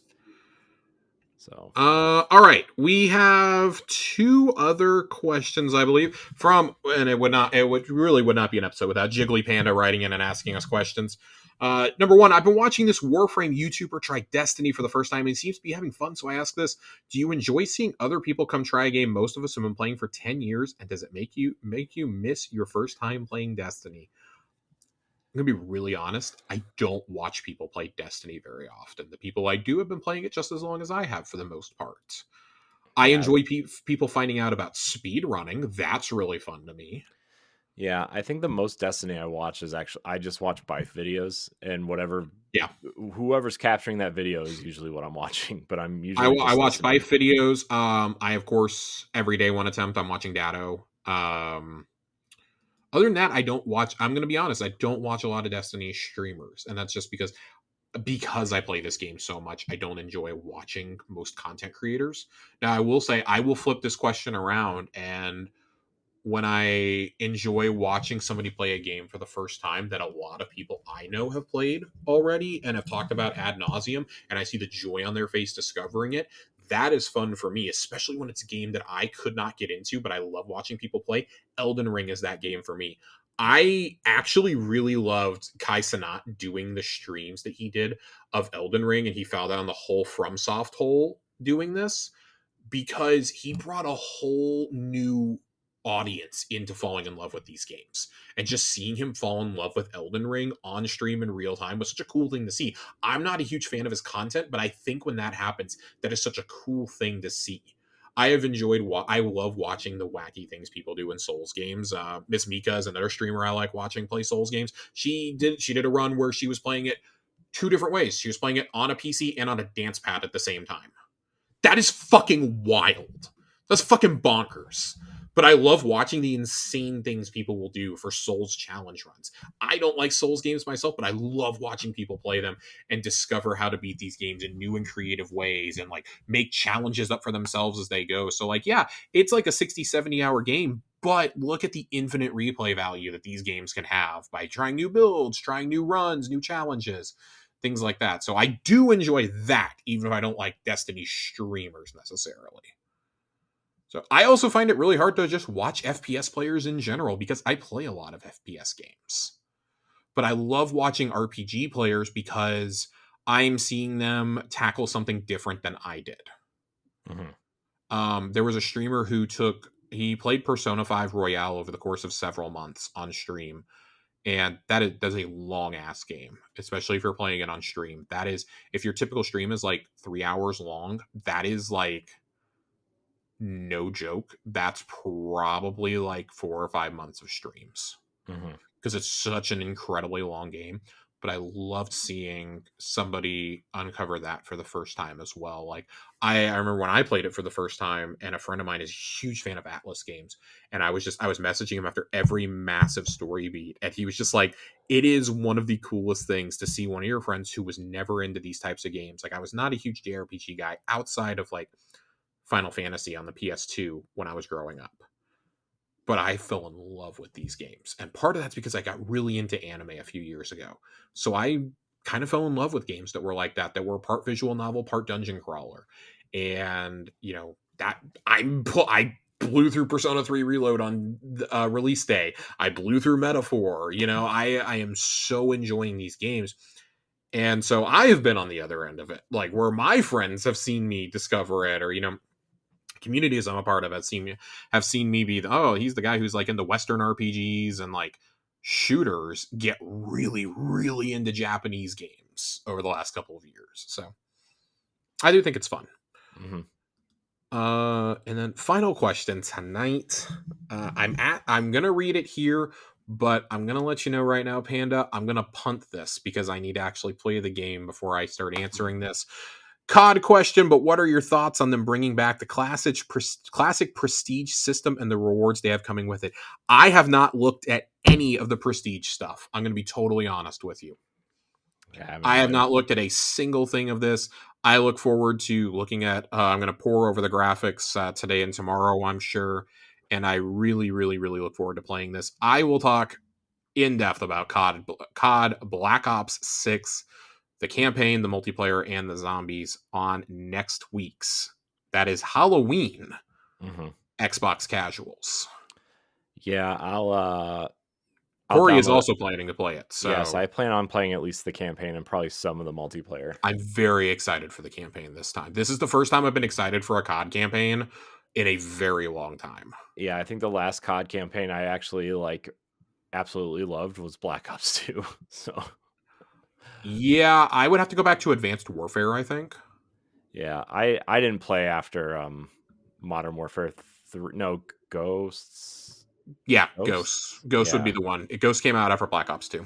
Yeah, that was the last one I really played. I've always enjoyed playing the COD campaigns because a lot of times they're big, dumb, and loud, and they feel like a Michael Bay movie. They got into really weird war crime territories though over like the last 5-6 years, and I didn't know how I felt about that, especially with the Black Ops series in the Modern Warfare reboot. So I was like, okay, don't really love that. But I am interested to see this. This is more of an espionage campaign, which I think you have to change up COD if you're going to keep doing a campaign and you want to keep going with it. And I do think I think the campaign is still a selling point for some people. So interested to see that. Interested to see the Game Pass numbers. Again, Thursday is going to be a lot of Call of Duty. We're going to talk Call of Duty. We're going to talk initial Dragon Age. Well, at least I'm going to talk initial Dragon Age impressions. I don't know if Corey's grabbing it right away. We're going to talk Metaphor. Very excited to talk about Metaphor. Excited to talk a little bit of Diablo. Thursday's basically just going to be a whole catch up of here's what we've been playing for like the last month during the game bonanza that has happened. Mm-hmm. Also knowing that we have 2 more probable Game of the Year contenders for our personal lists coming up in November and December with Stalker and Indiana Jones. So yeah, I'm quite ready for some games on Game Pass. I am very, very excited. It feels like the first time this year that I'm getting like the true value out of it. Not that I haven't gotten an insane value on it over the last like 4 years, but this year it's kind of tapered off. And that's because I bought a lot of games this year. All right, Corey, what do you say we do a quick lore corner and then we boogie on out of here? Lore corner.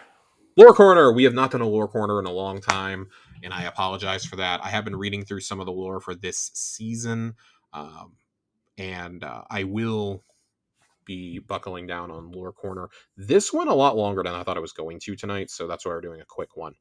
This is Vantage Point, the new pulse rifle for this season. The most terrifying monsters are the ones you don't understand. Crow sat with his head in his hands, elbows resting against his knees. I don't know. Sometimes I feel like things were easier with the witness. Across the go board, Saladin choked on his drink, nearly spitting it over the table. Crow rolled his eyes. You know that's not what I meant.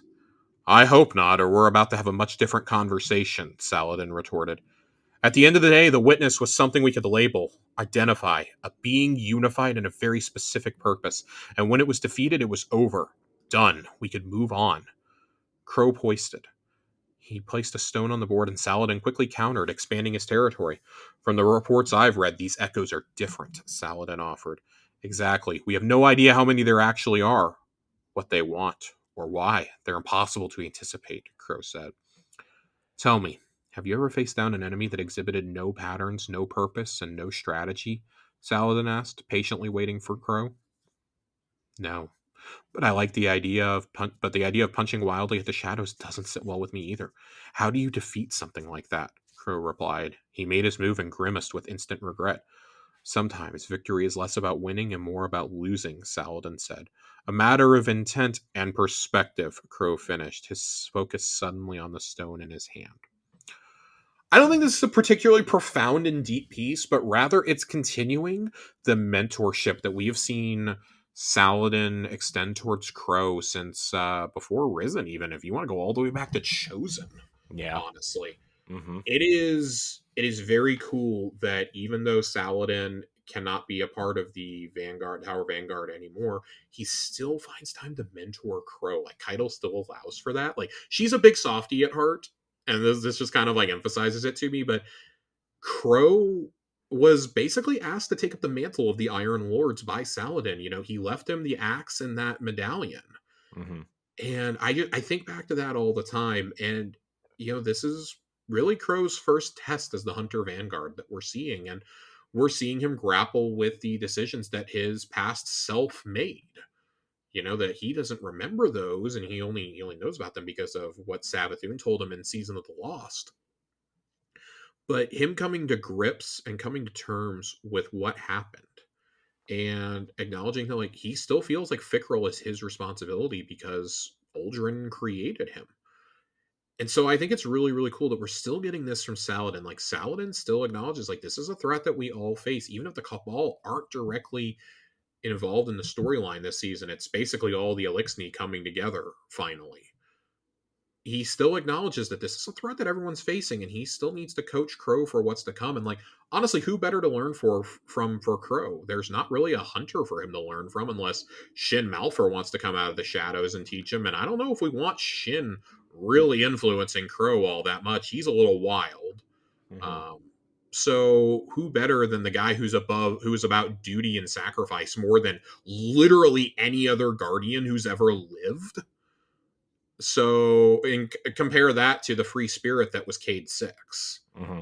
You know, he's kind of learning from the best of both worlds. We got that awesome mission with the Wild Hunt, and now you're getting more perspective and more coaching from Saladin. You know, now he's getting the more restrained version. And even Cade in the Still Hunt mission was like, yeah, he was goofy, but like he was like, hey, you're here because I believe in you. Like, I believe you're gonna take over as the Vanguard. And it's long running fan theory that it was going to happen and stuff. So very cool. I think it's nice to see everything come full circle. And I think pieces like this are important for us to understand character motivations. I think this is one worth keeping in mind as we go further into a season that's about the Scorn and the Elixni.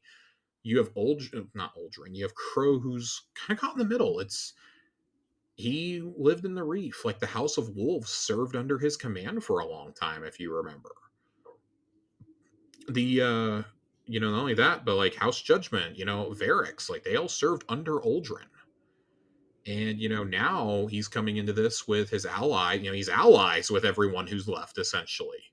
Mm-hmm. Outside of Aramis, who, Old Crow, I think, would have come in and put a bullet in her skull like 2 years ago. Now he's like, hey, come peacefully. Like, your house is being hunted. Yeah. Come peacefully with us, and I personally guarantee their safety. And she's like, I don't trust you. I do trust the Guardian, though. So I think this is interesting, and I like the analogy of using. I love when people use the Go board as an analogy for like light and dark and for strategy. One of the best pop, not earlier, but best pop culture references I can think of with a Go board is the beginning of Lost, when John Locke explains. He's explaining a Go board to Walt in one of the earliest episodes. I think it might even be in the pilot. He's holding up the white and the black stones and saying that they're opposing forces, and that becomes the metaphor for the entire show. It's kind of the same here. Like, you sometimes victory isn't always about winning, and that's true. Like, how many times do we see a strategic defeat for your allies to come in and hit them from another side? Mm-hmm. So I kind of think about this in the context of Mithrax. I think about it kind of from his perspective of he's dying, but he's setting us up for future success. Even though he's, slowly falling to the curse of Nezarec, he doesn't want his people to suffer as a result. He is putting them in the best possible position to succeed, while also trying to see Fikrul's downfall through us, while simultaneously empowering Ido. So a lot of interesting pieces moving. I'm curious to see how this analogy plays out going into Acts 2 and 3. Yeah. I'm interested to see. Yeah, I'm really interested to see how the rest of this episode plays out, because I mean, there, like you said, there's a lot of interesting things going on, but like it's the delivery, man. Like, yeah, I do think the delivery has been better so far. As little as we've gotten this season, I do think it has been better this season.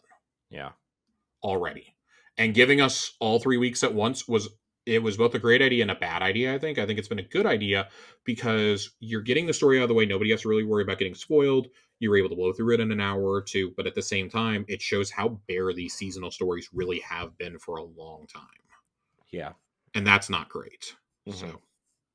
Yeah. Give and take, Bungie. Give and take. Well, Corey, I think that's going to about do it for us for tonight. Yeah, I think, pretty beefy episode for everything going on. So, well, everybody, we're going to get out of here. But I want to thank you all for watching and or listening to this episode of Tower Casuals. Reminder that we are going every other week now, except for when there's something big and important to talk about. And every other week we'll be moving Xbox Casuals into this Friday slot. So you'll still hear me and Josh every week, just talking about something different sometimes. So, Josh, thank you for your time as always tonight. Where can we find you? For right now, you can still find me on Twitter, Josh_Finn. But I have a feeling I'm going to be moving over to Blue Sky here pretty soon. When I do that, of course, I'll announce it here and in Discord. But yeah, there's going to be some weeks with us moving to this every other week where, yeah, you're going to end up with both shows because we already had a show planned for that week. Like last week was supposed to be Xbox Casuals, and it lined up perfectly because we had a partner preview. But hey, Tencent went and announced a brand new Destiny game. We kind of had to gather around the table to talk about it. Really, Corey had to talk about it, but I wrote checks that he had to cash. That's But fine. I cashed them. It was good. that is hopefully going to be a rarer occurrence going forward. But yeah, that's just it's going to be every other week, and partially to free up our schedules just a little bit, and also with the content delivery, I feel like it lets us plan the shows out a little bit better going forward. Next time when we're here, which is going to be roughly November 7th, I believe. I plan on November 6th or 7th. I plan on talking about all the seasonal weapons I haven't gotten a chance to talk about. There's 10 weapons to talk about roles. I've had time to play with a lot of them. I really look forward to doing that. Talking some Festival of the Lost, of course. It's going to be a fun time. So it lets us structure the show a little bit better for you guys. Yeah, exactly. So. You can follow me at I am Corey HD on the socials. I'm already on Blue Sky, so you can follow me there. Same handle, same everything else. When those new social media networks pop up, you got to grab your name just in case something fails. So, anyways, thank you everybody for watching and or listening to Tower Casuals. Check out Xbox Casuals and the other content that we do. Thank you so much for watching. Until next time, we love you. Goodbye.